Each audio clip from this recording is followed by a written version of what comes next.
Hey everybody, what is going on? Today I'm bringing you a bit of a special episode. It's not necessarily going to be a build episode like the normal ones within the series, but today I'm going to give you guys what's probably been a little bit overdue, but I'm finally going to reveal to you guys everything that has been taken to make this car what it is. So I'm giving you a full build list all the way down to the nitty gritty little things. So basically, if you wanted to create this exact car with all of the things that I have in it, this is the video to watch because I'm going to tell you every last detail of what I've changed in this car.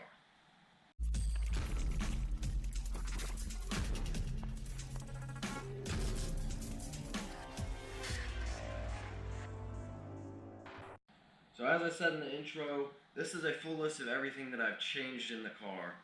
If there is something that I don't mention, it means that it is either an OEM part or I just replaced it with another OEM part. So if there's something within the build that you think I forgot, it's probably because I replaced it with another OEM part because for one reason or another.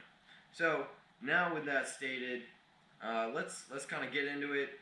We are going to start with the fuel upgrades. So fuel upgrades are actually pretty simple. What is in the car is FIC 1200cc injectors with a Walbro 450 liter per hour fuel pump. That is all that has changed for fuel in this car to this point. So you'll notice I haven't done a fuel return system yet. That might get done over the winter. It might be in the plans, but I'm not going to reveal what I'm going to do over the winter yet. I want to keep that a little bit of a secret, keep you guys on your toes, because I got some plans for this winter for this car while it's packed away. So that's all there is for fuel upgrades. Now we're going to actually get into the engine, because this is where a good amount of the work is. So we are going to start from the bottom up, and the first thing for our very, very thirsty VQ engine is a Z1 oil pan spacer.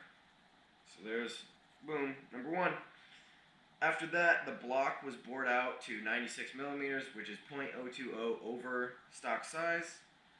And the pistons that were fitted in are Wiseco 9.5 to 1 compression in the 96 millimeter. They're forged pistons.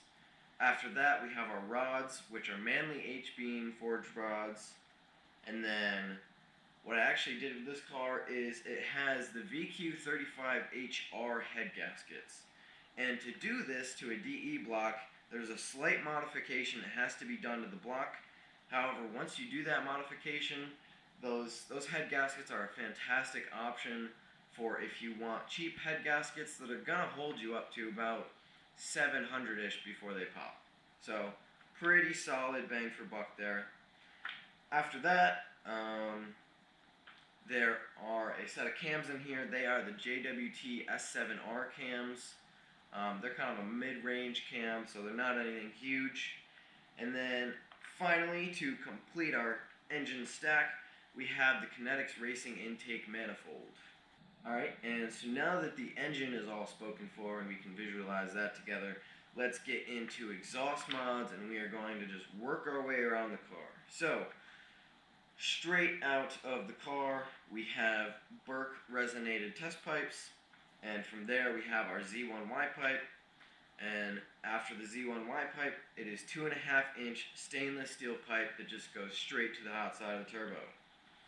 Now, we can start making our loop back. The turbo is a VS Racing 6766 ball bearing turbo. And that turbo is capable of about 750 to the wheels, might be more, but on the website it's rated for about 750 to the wheels. And then along with that, we are running a Tile MVR wastegate, which currently has a 14-pound spring in there. So, now that our hot side is done, we move on to cold side, which all the piping that goes to the intercooler is 2.5 inch aluminum pipe, just straight all the way through, and then just before the intercooler is a Tile Q blow-off valve. Now, the intercooler is a Treadstone TRV 259. It is a beautiful intercooler, and according to Treadstone, it is capable of up to 1,300 horsepower. Pretty crazy, right?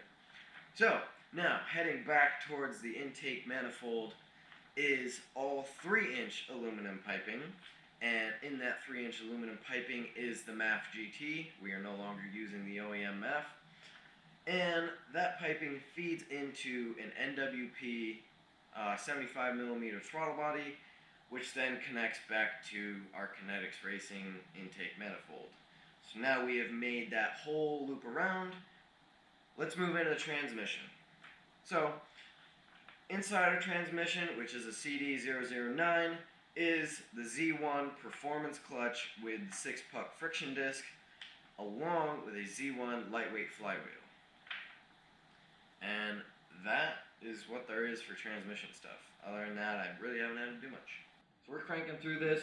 We actually are pretty well through most of this build. All we have left is suspension, wheel and tire setup, and then stuff that I've changed aesthetically. So, but anyway, let's get right into suspension.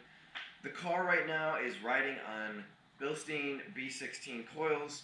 Honestly, they're pretty solid. I like them. I wish they had a little bit more adjustability to them, but they're not bad. I'm a fan of them. I might change them out eventually. But that's all there is for suspension parts on this car right now.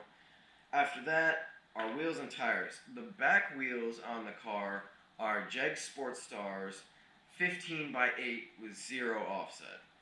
And then the front wheels are Motegi something. Honestly, I really don't know what they are. I got them with the car. And quite frankly, I still like them enough to keep them on the car. So, they will stay for now. And then the tires that I have on the back are Nitto NT555Rs in a 275/60 R15. And I absolutely love them. They are awesome. They grip so well. Very happy with their performance so far. And the tires on the front are Firestone Indy 500s, which I also really like, to be honest. They were what I ran when the car was just NA, and I really liked them. I think they had pretty solid performance in most situations, which I was a fan of. And finally, we are into aesthetics. So, my whole idea of the aesthetics of this car is to keep it just as functional and as simple as possible, right? And so it's pretty straightforward. First off, we're going to start at the front of the car. We have a KBD N3R front bumper, which is paint matched to the car. Thank you very much. There's also eBay paint matched eyelids, which, I don't know, I think they're pretty solid. And our headlights are just straight up Depot headlights. I got rid of the OEM ones because they were nasty. I've got ARP splitter rods, and then in the back, we've got our bumper tuck that I'm pretty sure we did in, I think it was episode 6 of the build series. So if you want to see how to do that, go to episode 6, watch that one. And then lastly, the final modification to the aesthetics of this car is something I recently put on there. It is the, what is it? It is the Stillen Type 1 spoiler, which I pulled off a car in the junkyard. And I like it. I think it adds a good touch. I wasn't sure how I felt about it at first, but I actually really enjoy it. I think it's a good touch. So that is all there is for modifications to this point. I stated in the previous build video that I was going to start working on the interior. However, since I don't have it completed yet, I can't put it in the list of modifications done to this point, because I don't like to lie. And so, there's little secrets that are going on. Actually, I have some parts of the interior almost done at this point, and they look really good, so stay tuned to see those come out. It might be a couple weeks before you see the final finished product, but it's looking really good so far, so stick around. And then that's all we got. That is the full build list of this car, and it's been a doozy. And oh, I totally forgot. In the engine setup, my head studs and main studs are all ARP. Got that one. Alright guys, so that's all I have for this video. I hope you enjoyed it. If you have any other questions about kind of what parts you should get or why I even chose certain parts or why I didn't choose certain parts, I would be more than happy to answer you. Just leave a comment down below and I'll get right back to you.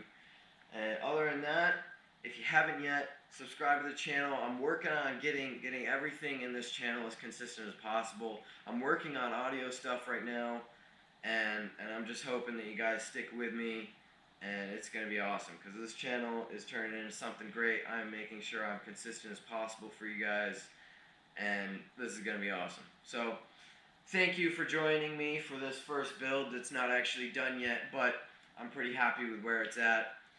If you guys enjoyed the video, drop a like, and I'll catch you in the next one. Peaces.